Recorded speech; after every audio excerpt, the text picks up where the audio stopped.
Առողջության ապահովագրության համակարգի ներդրմանը վերաբերող հարցերը չեն սպառվում։ Մասնագետներն ահազանգում են նախատեսվող ծրագրի շրջանակում Հայաստանի քաղաքացիների տվյալները վերջնարդյունքում կարող են հայտնվել օտարերկրյա օպերատորի վերահսկողության տակ, ընդ որում ոչ միայն ապահովագրության, այլև ռեգիստրների վարման, ռիսկերի կառավարման, հարկային եւ այլ տվյալներ։ Նախագիծը անցած ամիս են դրել նախամրցութային փուլ։ Հստակ սահմանվում է, որ ցանկացած անձ, անկախ նրա օտարերկրյա ֆիզիկական անձ, կազմակերպություն կամ քաղաքացիություն չունեցող անձ լինելու հանգամանքից ունի նախավորակավորման ընթացակարգի մասնակցելու հավասար իրավունք։ Հայտատուն պետք է ներկայացնի նաև համապատասխան փորձի մասին փաստաթուղթ։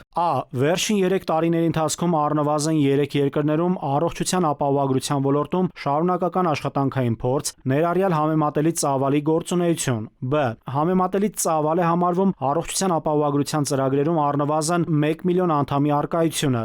Թվային առաջնահերթությամբ առողջության ապահովագրության համակարգի կառավարում, որն ինտեգրում է ահան եւ թվային արհեստական բանականության առաջնահերթությամբ կանխարգելիչ ծառայությունները։ Ինչու ունենալ օտարերկրյա օպերատոր, այլ ոչ թե տեղականը, դժգոհում է առողջապահության ոլորտի փորձագետն ու թվարկում հնարավոր ռիսկերը։ Նրա պնդմամբ բացի այն, որ կախվածություն ենք ունենալու օտարերկրյա մասնագետներից, ամենալուրջ խնդիրներից է նաև տվյալների անվտանգության հարցը։ Որքան վստահ լինենք, որ մեր անձնական տվյալները կհայտնվեն ապահով ձեռքերում, այն դեպքում, երբ Հայաստանում արդեն իսկ կա ARMED համակարգը, պետպատվերի շրջանակում կուտակված տվյալները, որոնք կարող են դառնալ ազգային ապահովագրության մոդելի հիմք։ Փոխգործելիության առումով կառավարության ենթակա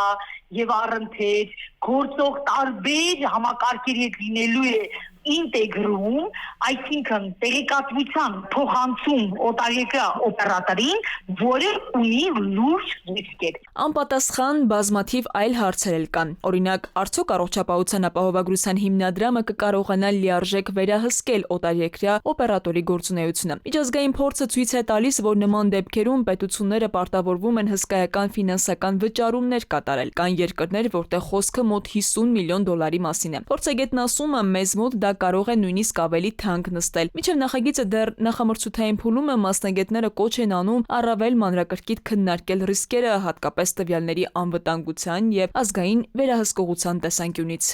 Քնարիկ Պետրոսյան, ժամը լրատվական։